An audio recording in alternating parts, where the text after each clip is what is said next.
one of the interesting dynamics in US society, we had just before this hit, there was a lot of concern around privacy and antitrust, this feeling that the big tech companies were too big, too powerful, that they needed to be reined in, that consumers needed more privacy. One of the interesting effects of the shelter in place particularly is we've actually become more dependent on these big tech companies, whether it's Facebook for staying connected, Amazon for getting the goods we need. Are you concerned that big tech has gotten bigger and that there may be no going back now?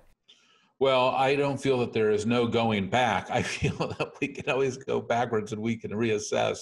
And we should all be focused on creating the society that we want, including how we want companies to behave, the values that we expect them to maintain, and also especially holding people like me, a CEO, responsible for the actions of the company. You know that I've spoken out aggressively on companies acting in the best for their users, and that includes especially a focus right now on truth.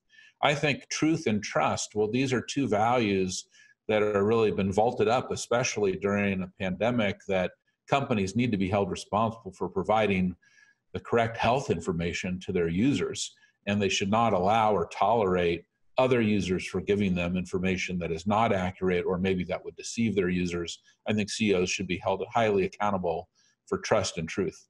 And in the past, you've been really critical of Facebook for the way that they handle things. How do you feel like Facebook and others have handled their responsibility? They've been more aggressive on misinformation around COVID than about misinformation about politics or anything else.